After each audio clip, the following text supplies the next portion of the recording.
بسم اللہ الرحمن الرحیم۔ السلام علیکم ناظرین، میں ہوں موغی سلیم۔ ناظرین، آج ہم بات کریں گے کہ مریم نواز نے پہلی بار خاموشی توڑی ہے اب بلاول بھٹو کے بیان کے بعد، اور جو بلاول بھٹو نے ایک سیاسی دھماکہ کیا تھا نواز شریف کی سیاست پر، نواز شریف کے بیانیے پر اور پی ڈی ایم کے اتحاد پر، اس کے بعد ایک کھلبلی سی مچ گئی اور مولانا فضل الرحمان نے بھی ایک اجلاس بلا لیا ہے۔ مریم نواز اسلام آباد پہنچ گئی ہیں۔ اسلام آباد ایئرپورٹ پر انہوں نے کیا گفتگو کی اور انہوں نے کیا جسٹیفیکیشن دی، وہ ہم اس ویڈیو میں بات کریں گے۔ پھر ایک اور اہم ترین جو ٹاپک ہے وہ یہ ہے کہ مریم نواز نے لسٹیں کن لوگوں کی طلب کی ہیں اور وہ لسٹیں کیوں طلب کر رہی ہیں، اس پہ بات کریں گے۔ پھر اس کے بعد عبدالقادر بلوچ جو بلوچستان سے ہیں اور ثناء اللہ زہری کے مسلم لیگ نون کو خیر بات کہنے کے بعد پی ڈی ایم میں نواز شریف کے بیانیے پر اختلاف کھل کر سامنے آیا ہے، اور لگ ایسے رہا ہے کہ نواز شریف کا جو بیانیہ ہے وہ پی ڈی ایم کے اوپر بوجھ بنتا جا رہا ہے۔ دو اہم ترین سیاسی جماعتوں نے بھی نواز شریف کی مخالفت کر دی ہے، اور اب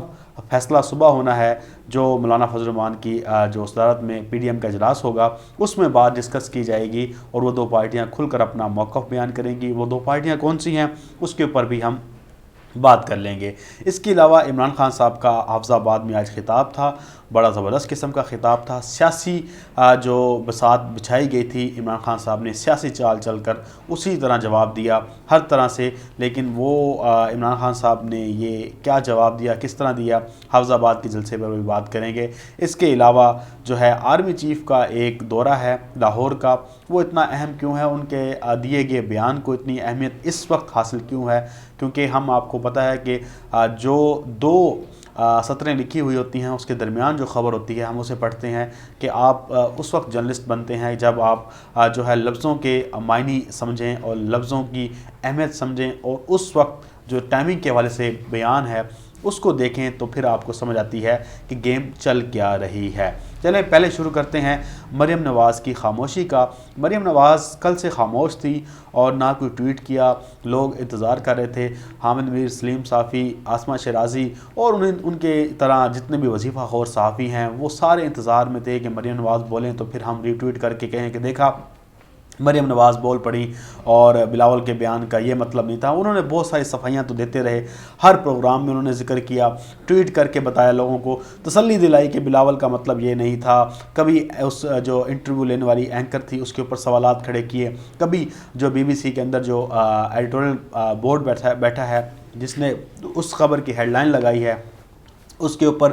جو ہے تحفظات کا اظہار کیا گیا۔ حالانکہ یہ بی بی سی آپ کو پتہ ہے کہ انہی کا اپنا ہی ادارہ ہے، ان کی ہی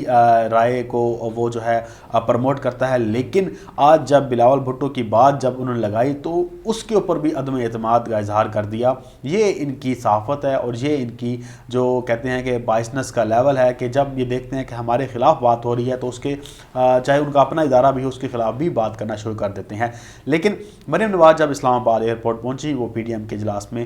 جو ہے شریک ہوں گی، گلگت بلتستان سے واپس آئی ہیں، پھر وہ واپس چلی جائیں گی الیکشن مہم کے حوالے سے۔ لیکن جب ان سے سوال کیا گیا کہ بلاول بھٹو نے تو نواز شریف کے بیانیے سے لا تعلقی کا اظہار کر دیا ہے اور انہوں نے کہا ہے کہ یہ تو پی ڈی ایم میں ڈسکس نہیں ہوا اور نواز شریف تو یہ باتیں کر رہے ہیں، تو مریم نواز کا کہنا تھا کہ سب لوگ جانتے ہیں پی ڈی ایم میں دراڑیں کون ڈال رہا ہے اور یہ پیپلز پارٹی اور نون لیگ بھی جانتی ہے۔ اب کچھ اور راستہ نہیں بچا جب بلاول بھٹو کا بیان کی مذمت کرنے کے بجائے، جب اتحاد دکھانے کے بجائے، جب لوگوں کو جھوٹا ثابت کرنے کے بجائے انہوں نے الزام دھر دیا جن کے اوپر زو معنی میں دیکھا جائے تو انہوں نے اسٹیبلشمنٹ پر ہی دھڑا ہے کہ یہ جو سارا کچھ دراڑیں ڈالنے کی کوشش کی جا رہی ہے یہ جو ہے اسٹیبلشمنٹ کر رہی ہے، اور کہہ رہے ہیں کہ اس کی غلط تشریح کی گئی۔ اب دیکھیں غلط تشریح کی گئی ہے یا نہیں کی گئی، مریم نواز کی صرف اس بات سے اس کو جھوٹا ثابت کیا۔ دنیا کے سب سے جو میں نے اس وقت پاکستان میں جو جھوٹی ترین خاتون دیکھی ہے وہ مریم ہے۔ ان کے جھوٹ کا اندازہ ہی نہیں لگایا جا سکتا کہ ہر بات میں جھوٹ بولتی ہیں اور پکڑی بھی جائیں تو اتنی شرمندہ نہیں ہوتی بلکہ جو ہے وہ سامنے ٹھہری ہوتی ہیں کیونکہ ان کو جھوٹ سے فرق نہیں پڑتا۔ بلاول بھٹو یہ ٹویٹ کر دیتا کہ میرے اس بیان کا یہ مطلب نہیں تھا تو اب کہتے ہیں واقعی غلط تشریح کی گئی ہے، اور بلاول جو ہے جس نے انٹرویو دیا ہے وہ خاموش ہے، وہ ہر جلسہ جلوس میں تقریر کرتا پھر رہا ہے۔ ادھر مریم نواز کہتے ہیں کہ اس کی تشریح غلط کی گئی ہے۔ اب آ جاتے ہیں ثناء اللہ زہری اور عبدالقادر بلوچ نے مسلم لیگ نون کا جو ہے وہ دامن چھوڑ دیا ہے اور کہا ہے کہ نواز شریف پاکستان کی جو اداروں کے خلاف جو ہیں وہ باتیں کر رہے ہیں، اس لیے ہم انہیں خیر بات کہنے کا اعلان کرتے ہیں۔ آپ کو معلوم ہوگا کہ ان کے درمیان اختلافات تھے، اب کہیں نہ کہیں جسٹیفیکیشن بھی دینی ہوتی ہے۔ اصل بات یہ ہے کہ یہ ساری زندگی ساتھ لگے رہ گئے، اب جب دیکھا کہ ان کو کوئی اہمیت نہیں دی جا رہی، اور جو کوئٹہ کا جلسہ تھا وہ اور جماعتوں کو اہمیت دی گئی ہے، وہاں پر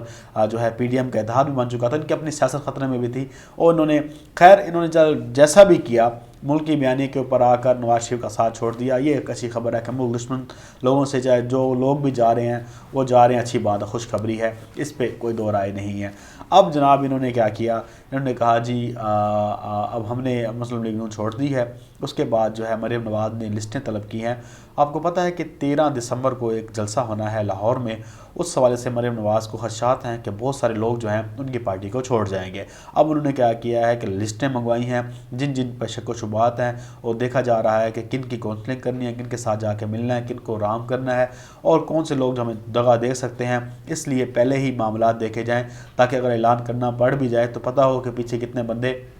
وہ کہتے ہیں نا مولانا صاحب نے اللہ اکبر کی تکبیر کہی تو اس کے بعد پیچھے جو نمازی ہیں وہ سارے غائب ہو جاتے ہیں۔ تو نواز شریف کا بھی یہی سلسلہ لگ رہا ہے کہ انہوں نے اذان دی ہے اور اللہ اکبر کیا ہے، اس کے بعد پیچھے جو سارے نمازی تھے ان کے پیچھے سارے کھسکتے جا رہے ہیں، کوئی نظر نہیں آ رہا۔ تو اب انہیں لاہور کے حوالے سے بھی یہی کھٹکا ہے کہ یار یہ اب نے استعفے مانگ لیے، استعفے کا معاملہ کیا تو پیچھے بندے کتنے بچیں گے، تو اس حوالے سے لسٹیں طلب کر لی گئی ہیں۔ مریم نواز نے کہا کہ ہمیں بتایا جائے، اور نواز شریف نے خود ہدایت دی ہے کہ بھجن بندے پیچھے کتنے رہ گئے ہیں، اب تو یہ تو پتجھڑ موسم شروع ہو گئی ہے، درختوں سے پتے ہی گرتے جا رہے ہیں، ہم چلے تھے حکومت گرانے، اب تو ہماری پارٹی اپنے لیے بچانا مشکل ہو گئی ہے۔ اس کے بعد 13 دسمبر کے حوالے سے خواجہ عمران نذیر کو لاہور سے گرفتار کیا گیا ہے، اور مسلم لیگ نون کا یہ کہنا ہے کہ یہ جو لاہور میں جلسہ ہو رہا ہے اس کو دبانے کے لیے حکومت اوچھے ہتھ کنڈے کر رہی ہے، لیکن حکومت اور نیب کا موقف یہ ہے، پولیس کا موقف یہ ہے، پنجاب حکومت کا بتا رہا ہوں آپ کو، کہ انہوں نے کہا ہے کہ ان کا نام جو ہے وہ نیب کے اوپر حملہ کرنے کے حوالے سے شامل تھا، ان کی گاڑی بھی شامل تھی، تو اس حوالے سے گرفتاریاں آ رہی ہیں، اور انہوں نے کہا کہ مزید گرفتاریاں بھی ہوں گی کیونکہ قانون سے بالا تر کوئی نہیں ہے۔ اب جناب آ جاتے ہیں دو پارٹیوں کے حوالے سے، بڑی اہم ترین خبر ہے پی ڈی ایم کے حوالے سے۔ پی ڈی ایم میں دراڑیں پڑ چکی ہیں، دو پارٹیوں نے انہیں چھوڑنے کا بھی فیصلہ کر لیا ہے، لیکن اگر نواز شریف اپنی زبان بندی کر لیں تو وہ ساتھ رہیں گے۔ کون کون سی جماعتیں ہیں؟ قومی وطن پارٹی ہے اور جمعیت اہل حدیث ہے۔ انہوں نے کہا ہے کہ ہمارا بیانیہ قومی اداروں کے خلاف نہیں ہو سکتا، ہمارا بیانیہ ریاست کے حق میں ہے، قومی اداروں کو نشانہ بنانا ہمارا ایجنڈا نہیں ہے، نہ پی ڈی ایم کا ہے، اور نواز شریف جو ہیں وہ پی ڈی ایم اور پاکستان کے قومی اداروں کو نقصان پہنچا رہے ہیں۔ اتنی اہم سٹیٹمنٹ ہے، دو جماعتیں سامنے آئی ہیں، مزید بھی آپ کو نظر آئیں گی آہستہ آہستہ، یہ کھسکتے ہوئے لوگ نکل جائیں گے، کیونکہ نواز شریف نے جو بند گلی میں سیاست لے کے جا رہا تھا وہ پاکستان کی جو گراؤنڈ ریالٹیز ہیں، جو سیاسی پارٹیاں سمجھتی ہیں، خود مولانا فضل الرحمان بھی سمجھتا ہے کہ اس طرح پاکستان میں سیاست نہیں کی جا سکتی کہ آپ اداروں کو، خاص طور پہ اداروں کے سربراہان کو نام لے کر ٹارگٹ کریں، تو وہ بڑا مسائل بن جاتا ہے۔ اب آرمی چیف نے لاہور کور کا جو ہے لاجسٹک انسٹالیشن جو ان کا دورہ کیا، لاہور کور کا دورہ کیا، وہاں پر جا کر آرمی چیف نے اس وقت اہم ترین بیان دیا۔ انہوں نے کہا کہ دشمن کی مہم جوئی کا